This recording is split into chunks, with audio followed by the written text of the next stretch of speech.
Psalm 96, verses 1 through 3. Sing to the Lord a new song. Sing to the Lord, all the earth.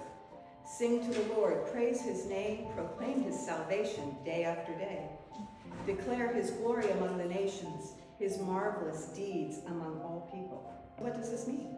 Is it just about singing God is great, speaking only for myself? I often find the Bible boring because first and foremost, I find the versions in archaic English a personal turnoff.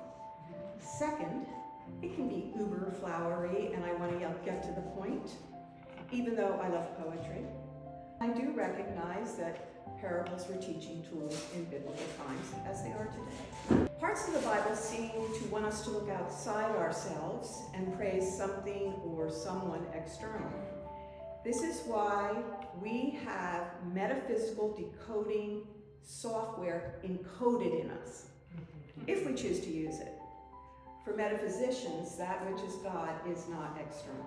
And there's nothing wrong with singing songs of praise, new or old, or having one in your heart.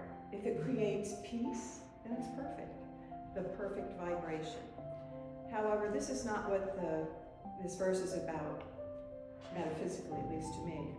Sing to the Lord a new song. Sing to the Lord all the earth.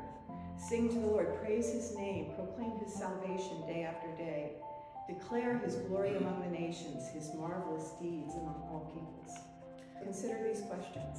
Who or what is the Lord? What is earth? What is the song and what is salvation? The Lord is I am that I am. The Lord is both infinite and infinitesimal and everything in between. Each of us is the Lord of our own selves. If God means all that is, and this I believe is absolute truth, then clearly we are not separate. We say we are in God. God, however we conceive of it, is everywhere present, always. Ernest Holmes said it this way: whatever is true of the universe as a whole must also be true of the individual as a whole. Now, many of us were taught that it was erroneous and blasphemous to declare ourselves to be God. I still remember the looks I got one night in a class downstairs. It's okay. They'll get it eventually. For me, that might be true if God were an external entity, for example, the old man in the sky. It is used, the word Lord is used in a sense of a lesser speaking to a superior, such as a king or a person of higher rank or power. The word Lord is rife with the notions of both superiority and corresponding inferiority. In a spiritual sense, I think we need to let go of that notion. Of course, we can choose to define ourselves as either inferior or superior. If so, that is the reality of our individual world. We are the lords of ourselves individually. We are the creators of our world. We execute our lordship through law. What is earth? Earth is, I'm not going to do my quiz where I'd say point to. What is earth? Earth is our physical reality governed by the Lord, our creator, our I am. We may govern through beauty, truth, goodness, and love, or as selfish tyrants, or as anything in between. We say we create our own happiness or unhappiness as we live in harmony or discord with natural, physical, and spiritual laws. We are responsible for happiness or unhappiness that we create in our lives on our earths. The law of physics says that a force brought to bear on an object will create a result. Spiritual law works the same way. We may name it law of cause and effect or the law of karma. We create a situation, we respond to it, which also creates an effect, which in turn becomes a cause.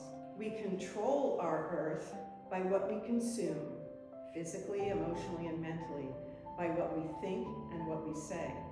Our physical, mental, emotional, and spiritual diets either feed us or break down our earths. We are the gods of our earths, collectively, beloved Mother Earth, all the nations. We can create beauty from them and for them, or something else. By beauty, harmony, wholeness, connectedness with spirit. We can call it peace. When we choose to create beautifully, it is, as Emanuel Swedenborg wrote in Arcana Coelestia, Peace is like the dawn on earth, which gladdens minds with the universal delight. What's the song? Says the ADHD person who sings songs all the time, whether you want it or not. The song is life expressing.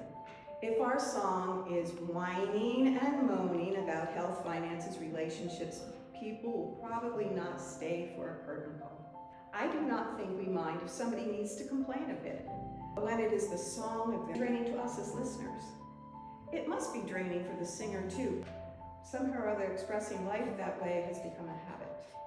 They have not realized a new song could yield all kinds of wonderful abundance, better health, wealth, people who enjoy their company. We all know people who primarily talk about themselves, and their song is usually, maybe that's not one we want to stay for too long and listen to. You can't harmonize with that song. How many of us sing the I Can't song?